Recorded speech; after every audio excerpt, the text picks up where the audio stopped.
YouTube channel mister Dilip sir में आपका स्वागत है। कल हमने टॉपिक पढ़ा था विज्ञान में प्रकाश का परावर्तन। अगर आपको अच्छा लग रहा हो तो हमारे चैनल को लाइक कीजिए, सब्सक्राइब कीजिए और बेल आइकन की बटन को दबा दीजिए, जिसके कारण आपको सारे नोटिफिकेशन आपके प्राप्त हो सकें। आज का टॉपिक है, उसी को क्रम में आगे बढ़ते हुए पढ़ना है, दर्पण। दर्पण क्या होता है, ध्यान से समझना। दर्पण क्या होता है? यदि किसी कांच की पटल की एक ओर हम पालिश कर दें, यदि कोई कांच है और कांच के एक ओर हम पालिश कर दें, जैसे ये कांच की पटल है और इसके एक ओर हम पालिश कर दें, तथा दूसरा पृष्ठ उसका परावर्तक हुआ कैसा हो, चिकना हो। यदि कोई भी कांच की पटल के एक ओर हम पालिश कर देते हैं और उसका दूसरा पृष्ठ परावर्तक हुआ चिकना होता है तो उसे हम दर्पण कहते हैं। अब इधर ध्यान से समझना, दर्पण जो होता है वो हमारा दो प्रकार का होता है। नंबर एक होता है गोली दर्पण, गोली दर्पण। नंबर दो होता है समतल दर्पण।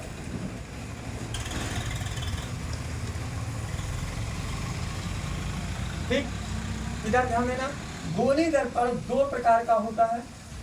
नंबर एक होता है उत्तल दर्पण, नंबर दो होता है अवतल दर्पण।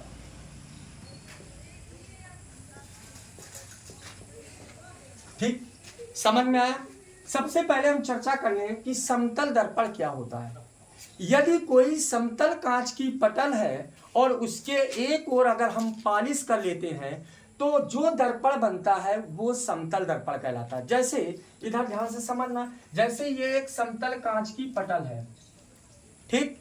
यदि किसी समतल कांच की पटल के एक ओर हम पालिश कर दें, इस तरीके से हमने पालिश कर दी, तो ये जो दर्पण बनेगा उसे हम समतल दर्पण कहते हैं। उसे हम क्या कहते हैं? समतल दर्पण। फिर एक बार ध्यान से समझना, दर्पण क्या होता है? यदि किसी कांच का कोई पटल है और उसके एक ओर पालिश कर दें, वो किसी भी प्रकार की पटल है, अगर हम उसके एक ओर क्या कर दें, पालिश कर देते हैं, तो जो उपकरण बनता है उसे हम दर्पण कहते हैं। दर्पण हमारा दो प्रकार का होता है, गोली दर्पण और समतल दर्पण। समतल दर्पण क्या होता है? यदि किसी कांच की समतल प्लेट है, चूंकि हमें पढ़ना है समतल दर्पण, तो यदि किसी कांच की समतल प्लेट है और इसके एक ओर हम पालिश कर देते हैं तथा उसका दूसरा पृष्ठ कैसा हो, चिकना हो या परावर्तक हो, ठीक, तो इस प्रकार का बना दर्पण समतल दर्पण कहलाता है। समझ में आ गया? अब आ जाए गोली दर्पण क्या है। मान लीजिए ये एक कांच का खोखला गोला है, ठीक है। यदि यह कांच का खोखला गोला होता है और अगर हम इसको तोड़ दें, ठीक, और इसके एक ओर किसी तरह अगर हम पालिश कर देते हैं तो ये क्या बन जाता है? दर्पण बन जाता है। क्या बन जाता है? दर्पण बन जाता है। तो इस दर्पण को हम गोली दर्पण कहते हैं। समझ में आया? जैसे यदि किसी कांच के खोखले गोले के एक ओर हम पालिश कर दें तो इस प्रकार बना दर्पण गोली दर्पण कहलाता है। समझ में आ गया? उसी गोली दर्पण जो होता है हमारा दो प्रकार का होता है। नंबर एक होता है उत्तल दर्पण, नंबर दो होता है अवतल दर्पण। अब उत्तल दर्पण क्या होता है और अवतल दर्पण क्या होता है? जब किसी कांच का एक खोखला गोला है, अगर हम इसको बीच से काट दें या तोड़ दें तो एक तरफ हम बाहर की ओर पालिश करें और एक तरफ हम अंदर की ओर पालिश करते हैं। तो हम देखते क्या है कि ये दो तरीके का व्यवहार करता है। जिस तरीके से ये अंदर पालिश की तो ये इस तरीके का दर्पण बन गया, ठीक। इसमें हमने इस तरीके की पालिश की तो ये इस तरीके का दर्पण बन गया। अब प्रश्न ये आया कि इसको हम कहते हैं उत्तल, इसको हम कहते हैं उत्तल और इसको कहते हैं अवतल। इसको उत्तल क्यों कहते हैं? उत माने होता है उभरा और प्लस तल माने हो गया भाग, तो इसके उभरे भाग में क्या होता है? परावर्तन होता है। इसीलिए इस दर्पण को हम क्या कहते हैं? उत्तल दर्पण। और अव माने होता है धसा और तल माने हो गया भाग, इसका धसा हुआ भाग में परावर्तन होता है, इसलिए इस दर्पण का नाम अवतल दर्पण रखा गया है और इस दर्पण का नाम उत्तल दर्पण रखा गया। अब परिभाषा आ गई कि उत्तल दर्पण कहते किसे हैं।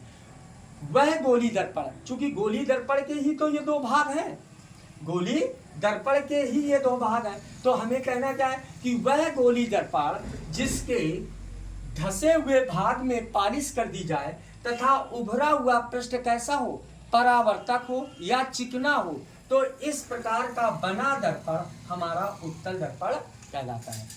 समझ में आ गया। उसी तरीके से अवतल दर्पण क्या हुआ, वह गोली दर्पण जिसके उभरे हुए भाग में क्या कर दी जाए, पालिश कर दी जाए तथा उसका धसा हुआ पृष्ठ परावर्तक व कैसा हो, चिकना होता है, तो इस प्रकार का बना दर्पण क्या कहलाता है, अवतल दर्पण कहलाता है। बात समझ में आ रही है। तो इस प्रकार का बना दर्पण क्या कहलाता है, अवतल दर्पण कहलाता है। इतनी बात समझ में आ गई सबको। अब ध्यान से समझना, इधर जैसे ये एक कांच का खोखला गोला है, ठीक है, ये कांच का खोखला गोला है, इसका केंद्र ये है और इसको मैंने यहाँ से काट दिया। ध्यान से समझिए, इसको मैंने ये काट दिया और इस तरफ पालिश कर दी। जब हम इसको पालिश कर देते हैं तो दर्पण जितना ऊपर होगा उतना नीचे, अगर हम इससे एक लाइन खींच दें तो इसको हम बोलते हैं मुख्य अक्ष, मुख्य अक्ष बोलते हैं। इतनी बात समझ में आ गई। जहां से दर्पण जितना ऊपर होगा और जितना नीचे होगा तो ये दर्पण का मध्य बिंदु होगा, इसे हम दर्पण का ध्रुव कहते हैं। क्या कहते हैं, ध्रुव कहते हैं। इसे हम P से क्या करते हैं, प्रदर्शित करते हैं। इतनी बात समझ में आ गई। अब आगे आ जाइए, ये गोला था, इसी गोला का ये क्या है, केंद्र, ये क्या है, केंद्र। अब इसी को हम क्या कहेंगे, वक्रता केंद्र। वक्रता केंद्र क्यों कहा गया, वक्र माने होता है टेढ़ा, वक्र माने क्या होता है, टेढ़ा, और ये क्या था, केंद्र, इसीलिए इसका नाम क्या पड़ गया, वक्रता केंद्र। इसको हम क्या कहते हैं, वक्रता केंद्र। ध्रुव और वक्रता केंद्र के बीच की दूरी को हम वक्रता त्रिज्या कहते हैं, क्योंकि ये केंद्र था। मैं पहले बता चुका कि ये गोले का क्या है, केंद्र है, ये गोले का क्या है, केंद्र है, और ये गोले का क्या है, ध्रुव है। तो केंद्र और ध्रुव के बीच की दूरी त्रिज्या हुई। जब त्रिज्या हुई तो इसी के, अब था क्या है, ये केंद्र, तो वक्रता प्रश्न आगे जुड़ गया, तो इसका नाम भी क्या रख दिया गया, वक्रता त्रिज्या। क्या रखा गया, वक्रता त्रिज्या। अब दर्पण से संबंधित हम कुछ परिभाषाओं को समझें। सबसे पहले आ गया ध्रुव क्या होता है। ध्यान से समझिए कि ध्रुव क्या है। ध्रुव दर्पण का जो मध्य बिंदु होता है, जब दर्पण जितना ऊपर होता है उतना ही कहाँ होता है, नीचे होता है, तो ये दर्पण का कौन सा बिंदु कहलाएगा, मध्य बिंदु। तो दर्पण के जो मध्य बिंदु को हम दर्पण का क्या कहते हैं, ध्रुव कहते हैं। मतलब यहाँ हो गया दर्पण के मध्य बिंदु, मध्य बिंदु को दर्पण का क्या कहते हैं, दर्पण का ध्रुव कहते हैं। समझ में आ रहा है, कहते हैं। और इसे किससे प्रदर्शित करते हैं, इसे P से प्रदर्शित करते हैं, P से प्रदर्शित। इतनी बात सबके समझ में आ गई, सबके समझ में आया। अब इसी क्रम में आगे चलें। अब इधर ध्यान से समझना, जैसे इधर ध्यान देना, ये दर्पण है, ये दर्पण है, ठीक, और ये दर्पण लाइन खींचे, ये केंद्र है, ये क्या था, वक्रता केंद्र, वक्रता केंद्र, ये क्या है, ध्रुव। समझ में आ रहा है। तो वक्रता केंद्र और ध्रुव के बीच की दूरी को हम क्या कहेंगे बेटा, वक्रता त्रिज्या कहते हैं। ठीक। अब प्रश्न आया कि दर्पण से अगर सीधी लाइन खींची जाए यहाँ से यहाँ तक, इसे हम कहते हैं द्वारक। क्या कहते हैं, द्वारक कहते हैं। ठीक, इसे हम क्या कहते हैं, द्वारक कहते हैं। अब आ जाइए, अगर आ जाए वक्रता केंद्र की परिभाषा, वक्रता केंद्र की परिभाषा। वक्रता केंद्र क्या होता है? ठीक, वक्रता केंद्र की परिभाषा जरा ध्यान से समझना, याद रखना। दर्पण, ध्यान से समझना, ये केंद्र है तो दर्पण, और इसी से हम दर्पण बना रहे हैं। तो दर्पण जिस गोले का भाग होता है, इसी गोले का तो ये दर्पण भाग है। तो दर्पण जिस गोले का भाग होता है, उस गोले का जो ये केंद्र है, इसी गोले का तो ये केंद्र है। जिस गोले का जो केंद्र होता है उसी को हम दर्पण का क्या कहते हैं? वक्रता केंद्र कहते हैं। समझ में आ गया? जैसे फिर एक बार ध्यान देना कि दर्पण जिस गोले का भाग होता है, उस गोले का जो केंद्र होता है उसे हम दर्पण का क्या कहते हैं? वक्रता केंद्र कहते हैं। और इसे R से क्या करते हैं? प्रदर्शित करते हैं। इतनी बात समझ में आ गई? अब ध्यान से समझना, दर्पण के ध्रुव, और जैसे इधर ध्यान से फिर एक बार समझना, जैसे ये गोला है और ये गोले का क्या है? केंद्र है। ये गोले का केंद्र। अब अगर हम इसी गोले को इस रूप में काट दें, ठीक, और इसकी तरफ हमने क्या कर दिया? पालिश कर दी। जब हमने पालिश कर दी तो इससे एक सीधी रेखा खींच दी। तो ये जो सीधी रेखा खींचेगी तो ये इसी को हम कहते हैं मुख्य अक्ष। अभी हमने आपको बताया इसी को हम क्या कहते हैं? मुख्य अक्ष कहते हैं। इतनी बात सबके समझ में आ गई? इसी को मुख्य अक्ष कहते हैं। और दर्पण का जो ये मध्य बिंदु होता है इसी को हम ध्रुव कहते हैं। इतनी बात समझ में आ गई? और जो दर्पण का ये केंद्र होता है तो इसी को हम क्या कहते हैं? वक्रता केंद्र कहते हैं। अब वक्रता केंद्र की परिभाषा फिर एक बार देख लीजिए, क्या होता है? दर्पण, ये जो दर्पण है जिस गोले का भाग होता है, इस गोले का, मान लीजिए ये एक दर्पण है और जिस गोले का भाग है, इसी गोले का तो भाग ये दर्पण है। तो दर्पण जिस गोले का भाग होता है उस गोले का जो केंद्र होता है उसी को हम दर्पण का क्या कहते हैं? वक्रता केंद्र कहते हैं। इतनी बात समझ में आ गई? तो वक्रता केंद्र की परिभाषा समझ में आ गई होगी सभी के, क्या कि दर्पण क्या होता है? इधर ध्यान से समझना, दर्पण जिस गोले का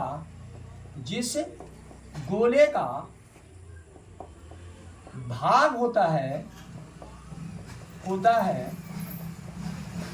उस गोले के केंद्र को, उस गोले के केंद्र को दर्पण का वक्रता केंद्र कहते हैं। वक्रता केंद्र कहते हैं। इसे किससे प्रदर्शित करते हैं? इसे C से प्रदर्शित करते हैं।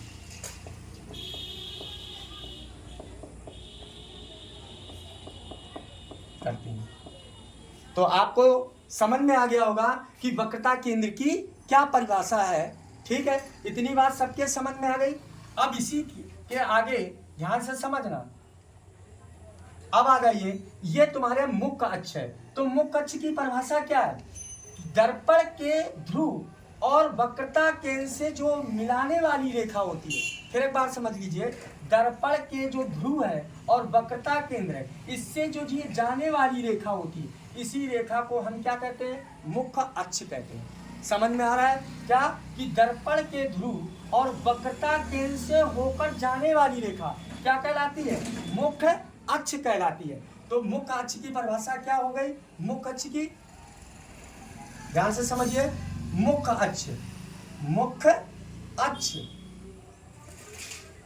अक्ष क्या है? इधर ध्यान देना, क्या हो गया? दर्पण के ध्रुव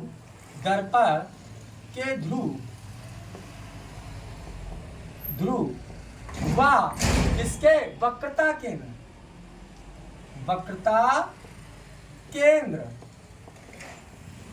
को जिस वक्रता केंद्र से होकर जाने वाली रेखा